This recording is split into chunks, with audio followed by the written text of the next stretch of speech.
Halo semuanya, perkenalkan nama saya Nur Hasana dengan NIM 2411031. Kali ini saya akan membuat video untuk memenuhi tugas pada mata kuliah Fikih Muamalah yang diampu oleh Bapak Muhammad Rafiq Anwar, SPDI MPD. Topik yang akan saya bahas dalam video ini ada beberapa macam, terutama tentang fikih muamalah. Tapi selain dari fikih muamalah, kita juga membahas konsep-konsep dasar dari fikih muamalah. Yang pertama yaitu apa sih pengertian fikih ibadah dan fikih muamalah itu? Secara etimologi ataupun secara bahasa, fikih itu artinya paham atau suatu pemahaman. Pasti kita tahu. Kemudian menurut istilah, apa sih fikih itu? Menurut istilah, fikih itu ilmu yang membahas tentang hukum syariat, tentang ibadah amaliyah atau praktis yang diambil dari dalil-dalil terperinci. Kemudian, apa sih fikih ibadah itu? Fikih ibadah ialah cabang ilmu fikih yang membahas tentang hukum-hukum dan tata cara beribadah yang kaitannya dengan bukti penghambaan kepada Allah Subhanahu wa taala. Kemudian, apa fikih muamalah? Fikih muamalah ialah hukum-hukum yang berkaitan dengan tindakan manusia atau sering kita dengar dengan hablum minan nas, tentang persoalan duniawi seperti jual beli, hutang piutang, kerjasama dagang, sewa menyewa. Terus, apa hubungan dari konsep fikih muamalah? Hubungan dari konsep fikih muamalah yaitu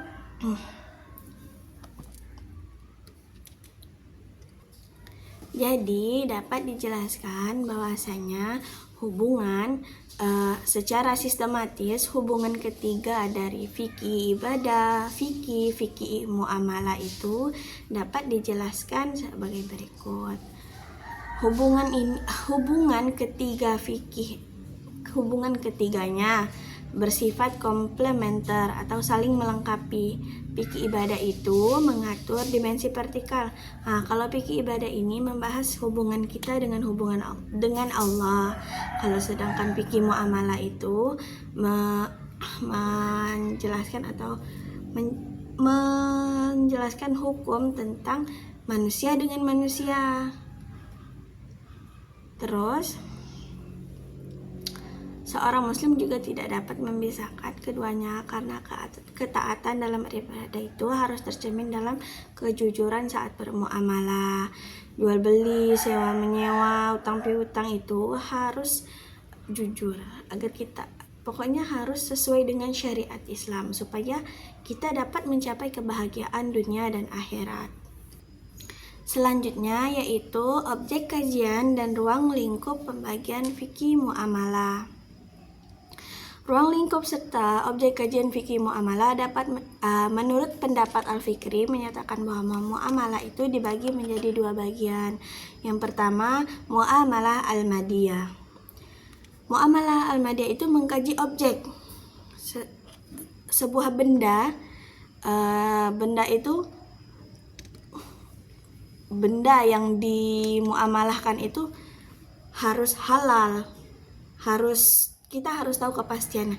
Kita tahu barang itu halal tidaknya, haram tidaknya, syubhat tidak untuk diperjualbelikan, apakah barang tersebut dapat memudaratkan kita atau dapat mendatangkan kemaslahatan bagi manusia, itu harus kita lihat. Itu maksud dari al-muamalah al-madiyah. Terus, Kenapa seperti itu? Karena jual beli benda bagi muslim bukan hanya sekedar memperoleh keuntungan sebesar-besarnya, tetapi secara vertikal bertujuan untuk memperoleh keuntungan ridho Allah, dan secara horizontal bertujuan untuk memperoleh keuntungan sehingga benda-benda yang diperjualkan atau diperjualbelikan akan senantiasa dirujukan kembali kepada aturan-aturan Allah Subhanahu wa taala. Kemudian yang kedua ada al-muamalah al-adabiyah. Apa sih al-muamalah al-adabiyah itu? Al-muamalah al-adabiyah itu muamalah yang ditinjau dari segi tata cara. Bagaimana cara kita sesuai tidak dengan syariatnya? Bagaimana unsur-unsurnya? Hak-haknya bagaimana? Dia jujur tidak? Dia hasut tidak? Dengki ataupun dendam? Kemudian kenapa demikian? Karena muamalah adabiyah itu aturan-aturan Allah yang berkaitan dengan aktivitas manusia dalam hidup bermasyarakat. Dilihat dari segi subjek. Manusia itu kalau fikih muamalah nih, manusia pelaku, manusialah korban, seperti itu.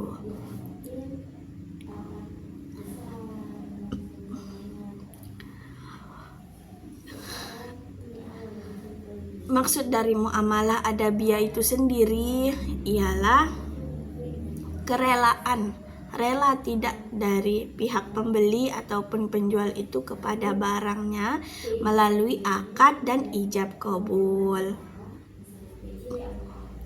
Kemudian apa saja sih hukum Islam dan sumber hukum fikih muamalah? Hukum Islam itu ialah syariat, yang berarti hukum-hukum yang diadakan oleh Allah untuk umatnya yang dibawa oleh seorang nabi, baik hukum yang berhubungan dengan kepercayaan atau akidah maupun hukum-hukum yang berhubungan dengan amalia dan perbuatan. Terus apa sih sumber hukum fikih muamalah itu? Sumber hukum fikih muamalah ini secara umum sama saja dengan sumber hukum fikih lainnya, terutama yang paling penting itu Al-Quran. Karena Al-Quran itu merupakan sumber utama, sumber hukum bagi umat muslim. Sebagaimana firman Allah dalam Quran surah An-Nisa ayat 29 yang berbunyi, Bismillahirrahmanirrahim. Ya ayyuhalladzina amanu la ta'kulu amwalakum bainakum bil batil. La ta'kulu amwalakum bainakum bil batili illa an takuna tijaratan an taradim minkum wa la taqtulu anfusakum innallaha kana bikum rahima. Yang artinya, hai orang-orang yang beriman, janganlah kamu saling memakan harta sesamamu dengan jalan yang batil, kecuali dengan jalan perniagaan yang berlaku dengan suka sama suka di antara kamu. Bagaimana maksudnya? Maksudnya kita tuh jual beli tuh jangan cuma udah ini barang kamu kasih ke saya uangnya. Tidak seperti itu. Kita harus berdagang itu, memperjualbelikan suatu barang itu ataupun bertukar benda dengan sesuatu yang bermanfaat itu, kita harus sesuai dengan syariat Islam supaya tidak bertentangan dengan agama. Kemudian ada kedua yakni hadis yang bunyinya hukum asal semua bentuk muamalah adalah mubah kecuali ada dalil yang mengharamkannya atau melarangnya. Bagaimana maksudnya? Fikih muamalah itu di dalam Islam hukumnya mubah selama tidak ada hadis yang melarangnya. Kemudian yang ketiga yaitu ijtihad. Apa itu ijtihad? Ijtihad itu sumber hukum yang ketiga setelah Al-Quran dan hadis, yaitu proses menetapkan suatu perkara baru dengan akal sehat dan pertimbangan yang matang, di mana perkara tersebut tidak dibahas di dalam Al-Quran dan hadis. Gimana maksudnya? Dia ini memberi hukum baru yang dia ada di dalam Al-Quran tetapi kurang dijelaskan. Jadi dia itu lebih mematangkan lagi hukum dari yang tidak dibahas di dalam Al-Quran dan hadis. Ada berapa macam ijtihad? Ijtihad itu ada yang pertama ijma, kedua qiyas, ketiga maslahah mursalah, yang keempat sadud zariyah, yang kelima istishab, yang keenam urf, yang ketujuh istihsan. Kemudian apa saja prinsip-prinsip dari fikih muamalah? Hukum muamalah memiliki prinsip-prinsip yang dapat dirumuskan sebagai berikut. Yang pertama, seluruh tindakan muamalah dilakukan atas dasar nilai-nilai ketuhanan atau tauhid. Apapun jenis muamalah yang dilakukan seseorang muslim harus senantiasa dalam rangka mengabdi kepada Allah dan senantiasa berharap bahwa Allah selalu mengontrol dan mengawasi tindakan tersebut. Dan pokoknya apapun yang kita lakukan itu dilihat oleh Allah. Kemudian muamalah itu harus didasarkan pada pertimbangan moral yang luhur. Maksudnya kita tuh harus memiliki akhlakul karimah. Islam itu agama yang tidak memisahkan akhlak dengan ekonomi. Keduanya harus sering satu jalan. Kemudian yang ketiga yaitu hukum asal segala bentuk muamalah adalah boleh. Yang keempat, muamalah itu dilakukan atas dasar sukarela. Suka sama suka. Penjual suka ikhlas menjualkan barangnya dan pembeli pun ikhlas membeli barang tersebut, seperti itu. Kemudian muamalah dilakukan atas dasar menarik manfaat dan menolak mudarat. Keenam, muamalah itu dilakukan atas dasar menegakkan keadilan. Kemudian, apa sih hubungan fikih muamalah dan ekonomi Islam? Ekonomi Islam itu muamalah.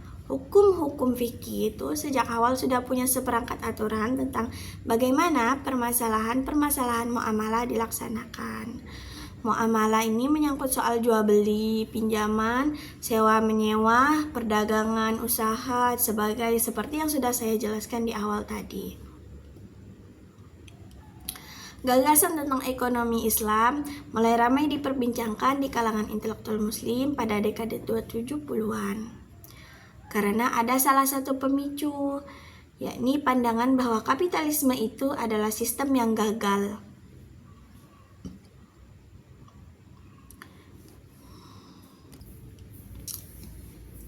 Fikih muamalah itu sebenarnya menjadi dasar atau landasan dalam praktik ekonomi Islam. Melalui fikih muamalah, berbagai kegiatan ekonomi seperti perdagangan yang sudah saya jelaskan tadi, itu memiliki aturan-aturan sesuai dengan syariat Islam. Jadi ekonomi Islam itu tidak hanya mengejar keuntungan, tetapi juga memperlihatkan nilai keadilan, kejujuran, dan keberkahan.